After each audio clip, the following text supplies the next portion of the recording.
After splitting the series down there in Miami 1 apiece, the fellas came back home to take on the Philadelphia 76ers for 2 games. Kind of like this.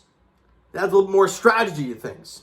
And they started off on a really good note as they win 119-109 over the 76ers tonight, and with the win with the back-to-back wins for the Toronto Raptors. They're now 3-2 on the season. Get above that 500 mark again. Again, it's so early, so that really doesn't mean a whole lot. But an offensive explosion for the Raptors. Defensively, well, they could have been better. Obviously, allowing 109 will tell you that. And their percentages will tell you that.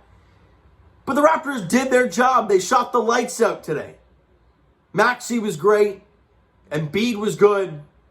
Harden was good in the first half, then really not much the rest of the way. Yeah, he made some shots, and then a step back 3 in the fourth. Other than that, really not much going on there. They got some contributions from other guys, but really, it was the Raptors as a collective unit getting the job done. 6 guys in double figures. Pascal, Fred, Gary, OG, Scotty, and Chris Boucher, all in double figures today. And the Raptors come away with a 10-point victory. But this felt like one of the easiest 10-point victories out there. Like, once Raptors built up that lead, I feel like it, actually, I could be right about this. It never got below, 6. I could be, maybe once, but maybe not in second half, right? Second half might not have been lower than 6. It really felt like they held control for the majority of this basketball game.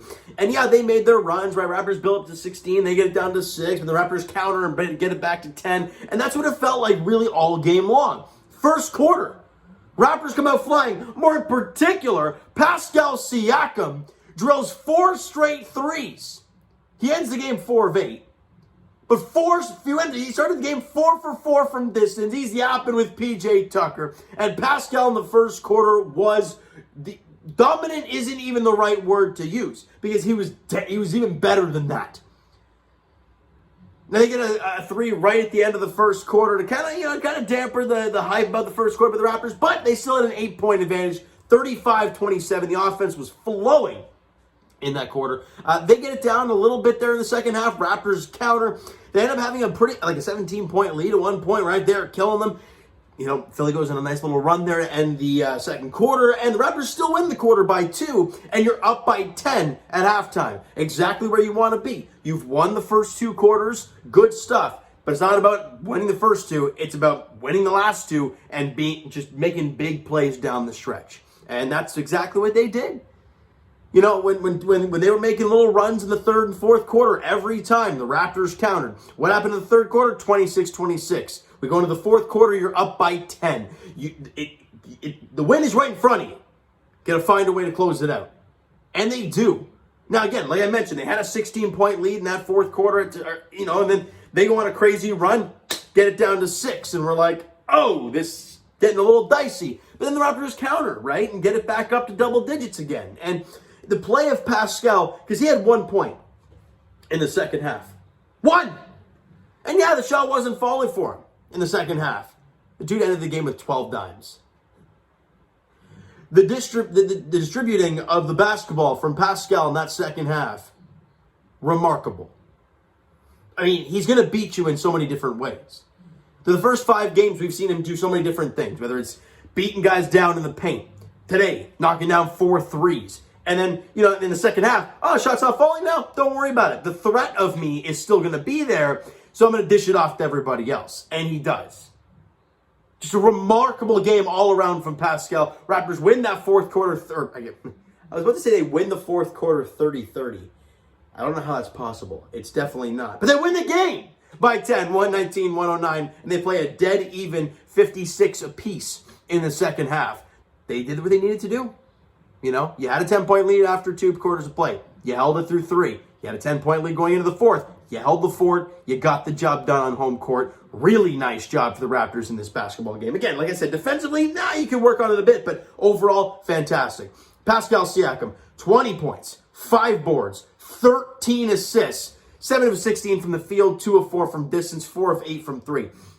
If you're just looking at the stat line, you look at it and say, well, 20 and 13, it's good, right? 7 of 16 from 3.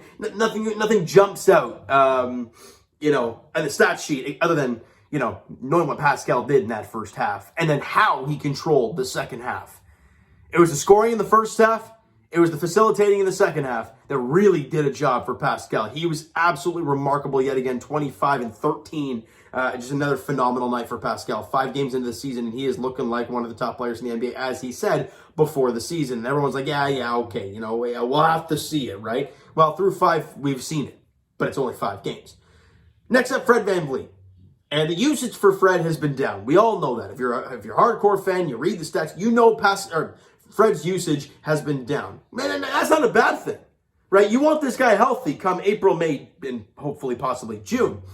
So if that means he's playing more off ball, or he's starting with the ball and facilitating it more instead of taking the shots and taking the brunt of the hits and all this, absolutely. And when he needs to turn it on, can he do it? Well, the answer is yes.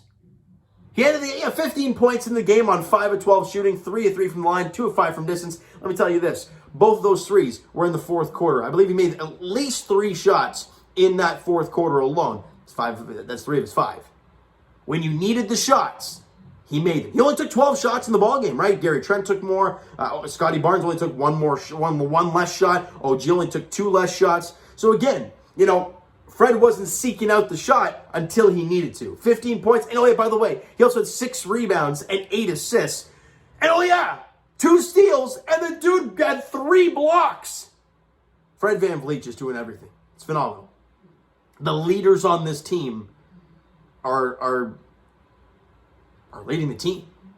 It's pretty straightforward. Pascal's doing his thing on the court. Fred VanVleet's being the court general, and everyone else is kind of sliding in. And Gary Trent Jr. The talk about Gary is he's a shooter, right? That's the definition of Gary Trent. Well, his stat line is a definition of a shooter. 27 points for Gary. He was on fire, especially in that second half. How many rebounds and assists he had? 27, 0, and 0 for Gary Trent. Shot 11 of 16 from the field, 5 of 10 from 3. Did not get to the free throw line. He had 2 steals in the ball game as well. Shooter, shoot, baby. And Gary Trent riding that hot hand in the second half. I don't know what Thad said to him on the bench there in that last game. Whatever it did, it has worked now for 6 straight quarters. Gary Trent's been phenomenal. OG, again, the question is, can he be consistent with it? And that's something that we'll learn in moving forward. OG took more than 4 shots today. You love it. And when he does, and he's not taking the contested shots and trying to force the offense, good things happen. 15 points for OG, had a couple boards, had an assist, and 6 of 10 shooting, 2 of 2 from the line, made a 3 as well as 1 of 3 there, and he had 3 steals. That's the OG we love, right? Scotty Barnes, I'd say I love Scotty. I love what he did, especially early on in the ball game. 16, 10, and 5. It felt like quite a few of those were in the dying seconds, right? He had the and one, the dunk really late, the easy dunk. Yeah, he had a couple rebounds late, but hey, 16, 10, and 5. Ain't too shabby at all for the reigning rookie of the year, Scotty Barnes. 6 of 11 from the field, was 3 of 3 from the line, and that is so key for him. If he can make his stuff at the free throw line, he'll be dominant as always. 1 of 4 from 3, and you guys saw that probably. 1 of 4 from 3, and that 1 3 he made was the first shot of the game for the Toronto Raptors, and it rattled home a 3-point shot, which showed to be a big theme in this basketball game, was drilling threes. And I remember then the bench. Precious Achiuwa, look, again, didn't wow us. No 22 rebounds today, but 7 points, 6 boards, 4 assists off the bench, 3 of 7 from the field, made a 3, he was 1 of 3 there. And him and Boucher combined plus 25. Precious was plus 14. Chris Boucher, 13 points, 4 boards, 5 of 9 shooting, 1 of 2 from the line, drilled 2 threes. He was 2 of 4, and he was plus 11. So nice to see Chris Boucher back. He was much needed. Can't wait to see Otto in a Raptors uniform. See how that plays out. It's going to be very exciting. I wrote one thing down for Christian Koloko. The denial. What a block at the rim. Just pinning it against the glass there in that first quarter. Just a big-time denial. And again, the foul trouble is going to be a thing for him in his young career. He had 3 fouls in 3 minutes to start the game. That's why he didn't play much. But again, finds ways to impact the team. And I love what we saw from Koloko, getting the steal and then the slam as well. Really nice job from him. And again, without the fouls.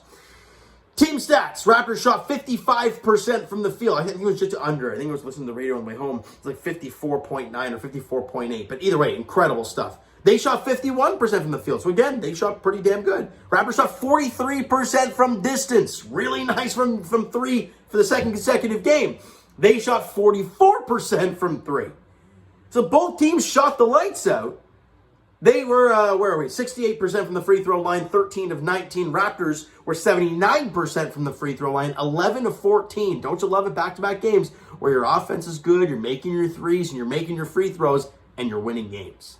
It's nice to see. It really is. Great job from them there. Nothing really crazy jumps out here, team style-wise, but +5 on the boards, +2 in the offensive boards. Weird. Only 6 offensive boards for the Raptors, but they only had 4. Very weird. Very, very odd there. +6 in second chance points. So you won the offensive boards category, 6-4, and you were +6 off the points as well. So really nice job taking care of the, or it's not taking care of the rock, excuse me. Where are we? Making your extra opportunities count. That's kind of where I was going there.